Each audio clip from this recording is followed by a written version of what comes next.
I always told myself I didn't need their validation.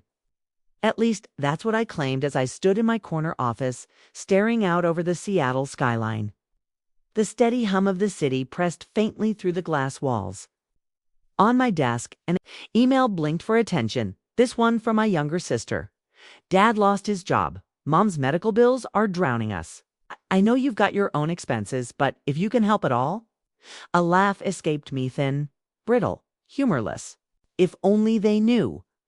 12 years earlier, I was just 16, standing in the cramped living room of our townhouse in Tucson, Arizona. My acceptance letter from the Rhode Island School of Design sat unopened on the coffee table. My father's expression was thundercloud dark. Art isn't a real career, Nadia, he snapped, waving the envelope as if it were diseased. You're going to waste your life chasing nonsense. Grow up. My mother lingered by the window, fading into the wallpaper, as she often did whenever he erupted. She said nothing, folding in on herself and leaving me to absorb the storm alone. I've got a partial scholarship, I whispered. I've saved from tutoring and summer jobs. It's enough. No, you're going into engineering like your sister. End of discussion. But this time it wasn't. No, I said. Just one word. But it cracked something open in both of us. His face reddened, his fists tightening at his sides. Then get out. Think you're so independent? Prove it. Just don't come crawling back. That night, I stuffed thrift store clothes into a battered duffel bag. My sister, Maria, stared. From the hallway, wide-eyed. You're serious. Have to be. I can't keep living a life that isn't mine. As I zipped the bag shut, Mom slipped in quietly. She rarely spoke, but this time she pressed a faded velvet pouch into my palm. Your Aunt Sophia wanted you to have this when the time was right. I think that time is now. Inside was a silver pendant and a tiny folded note taped to a brass Kia safety deposit box. Later that night, holed up in a cheap Phoenix motel, I opened the letter. Nadia, if you're reading this, you've already taken the first step toward becoming who you were born to be. I'm proud of you. In that moment, I knew I'd never return. Not to beg, not to justify. Only to build. Her second letter began the same way. Always knew you would. The key unlocks box 132 at Puget Sound Credit Union. Open it when you're ready. Inside, you'll find what you need to begin. Remember, true art isn't just about creating beauty. It's about finding value where others see nothing. With all my love, Aunt Sophia. The next morning, I walked into Puget Sound Credit Union, hands trembling as I surrendered my ID. The box wasn't large, but what it held was immeasurable. Antique silver jewelry, stacks of carefully bound documents, and a letter in Sophia's flowing script. She hadn't been a casual collector. She had been a serious antique dealer in the 1940s, quietly amassing a hidden legacy. The silver pieces weren't souvenirs. They were genuine Art Nouveau and early Art Deco designs, rare, exquisite, passed carefully down through generations. Take these two, Marco Duca at Rain City Antiques. He'll know their true worth. When Marco finished his appraisal, my knees nearly buckled. The contents were valued at over $430,000, but the money wasn't the real gift. Marco tilted his head, studying me. You've got the eye for detail most people never develop. Ever thought of learning the trade? That was the spark. He mentored me, relentlessly teaching me to authenticate metals and stones, read provenance, documents, negotiate at auctions, and uncovered treasures hidden in dusty estate sales. By 19, I'd launched a small online vintage jewelry store.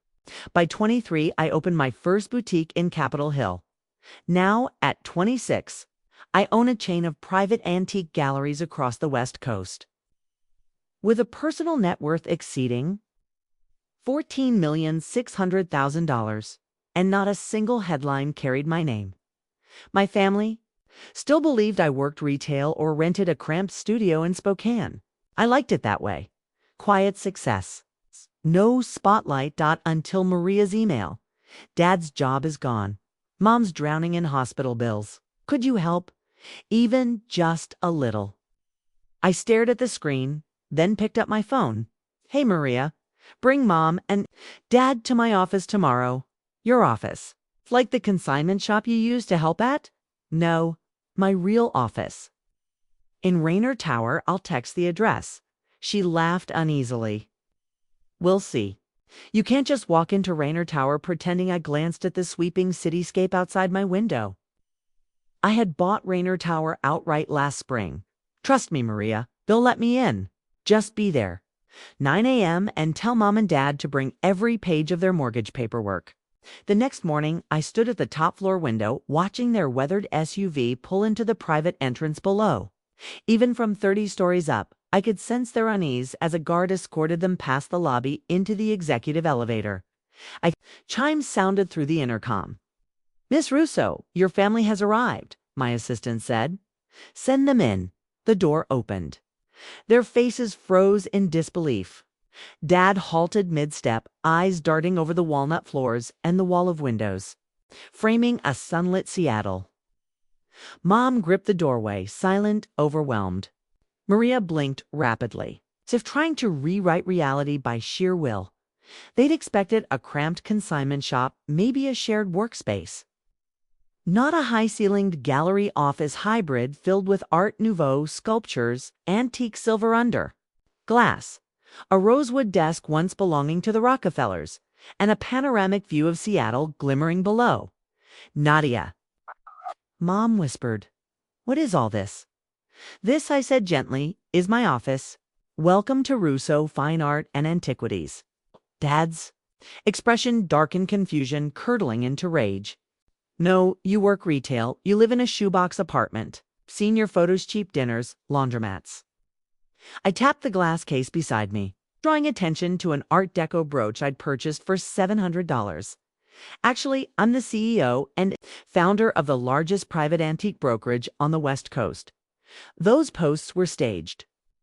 Carefully curated fiction. Maria's mouth fell open. "The Raynor Tower belongs to me," I finished softly. Dad erupted. "You kept this from us. We're your family." Secretly succeeding, I cut in. "Building something real. Proving you wrong."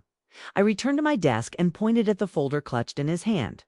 "Now, let's talk about your mortgage." Silence settled heavy over the room. Dad's anger collapsed into stunned quiet.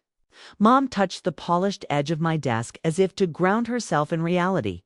Maria just stared at the Chihuly sculpture glowing beside the espresso bar.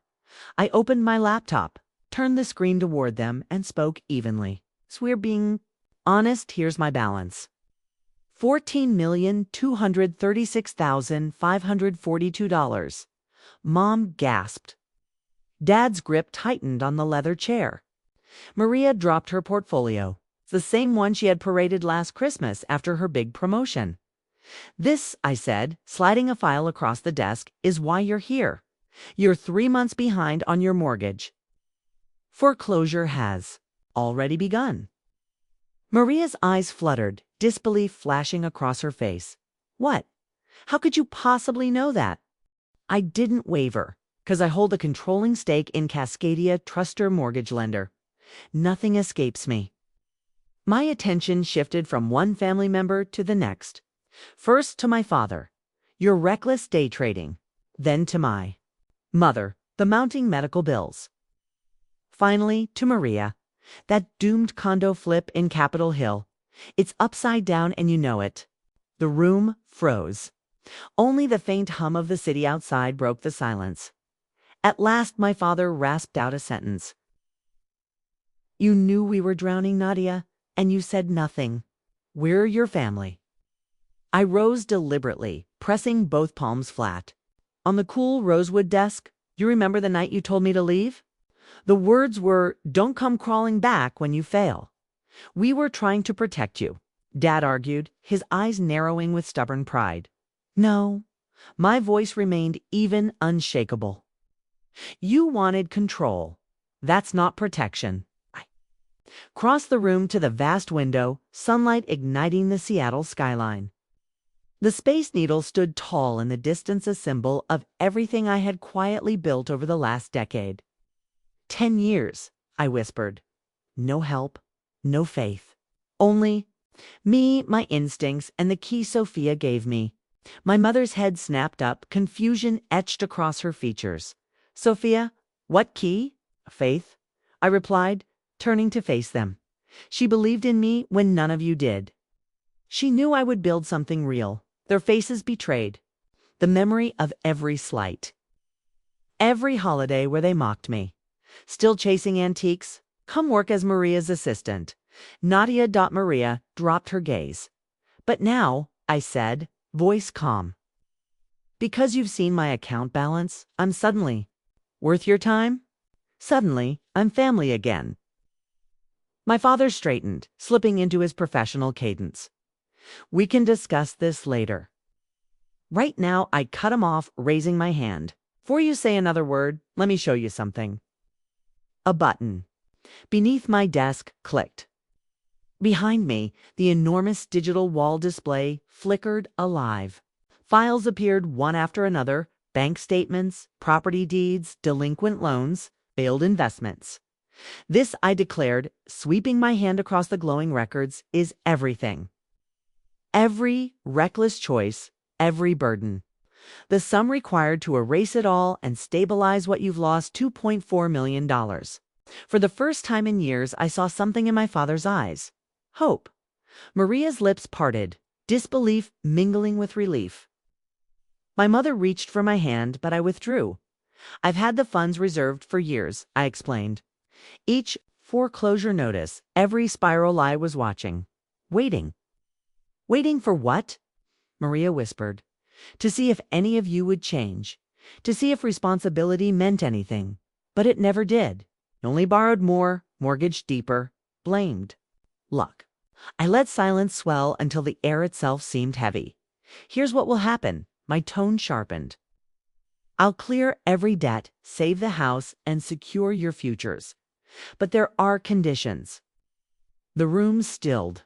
First, I said, locking eyes with Dad, you retire. No more stocks, no crypto. You've earned rest, but you've cost us too much. His jaw tightened as his gaze fell. Second, I turned to Maria. The Capitol Hill condo project ends. After that, you enroll in the music therapy program you once loved before real estate consumed you. A tear slipped down her cheek. She hadn't mentioned that dream in years. Third, I said, facing my mother, if you open the bookstore near Green Lake, I'll finance it. That dream waited 30 years too long. Her gasp filled the room. And finally, we go to therapy together. Weekly. Because this isn't only about money. Dad inhaled sharply, ready to argue, but Mom steadied him with a touch. We'll do it, she whispered. All of it. I pressed the intercom. Jasmine, bring the contracts. Thick folders landed on my desk. Review every page, I instructed. They nodded, shaken. Dad's hands trembled as he clutched the documents. As they turned to leave, I spoke again, my voice low but unwavering. And, Dad, those words you threw at me 10 years ago. It's about crawling back when I failed. He paused, his face a storm of guilt and pride. I never failed, I said softly. I succeeded without you. They left in silence, shadows trailing behind them. I stood at the window, watching their SUV merge into traffic. A moment later, Jasmine set chamomile tea on my desk. You okay? She asked gently. I thought of the long nights, the lonely holidays, the doubt that haunted me. And then I thought of this moment, this peace. Yes, I said at last, a small smile forming. Finally. The next morning, they returned with signed contracts and tentative smiles. Healing didn't come overnight, but it began. Dad truly retired. One quiet morning, over coffee, he apologized. I didn't cry, but his words cracked something open. Mom opened the Violet Finch bookshop in Fremont. Nestled between a record shop and a roastery, it thrived. She thrived. Maria abandoned real estate, enrolled in music therapy, and now teaches at a community center in Ballard. Her laughter finally sounded real. As for me, kept building. No more hiding my victories. No more shrinking so others could feel taller. Real power isn't improving others wrong. It's improving yourself right. On my desk rests Aunt Sophia's old jewelry box. Inside, the one piece I never sold. A simple gold locket with her photo and a note tucked inside. Oh, true art isn't just about beauty. It's about recognizing worth where others see none. She was right. My greatest treasure was discovering my own worth. If this story resonates with you, share your moments, your own awakenings. This isn't just mine. It belongs to everyone who's been underestimated or dismissed. Don't shrink to fit someone else's comfort. Don't wait for permission. Choose yourself, even when no one else does. For those still climbing, keep going. The loneliness won't last forever. Your work matters. You matter. And one day when those who doubted you finally see what you've built, you won't need their approval. You'll already have your own.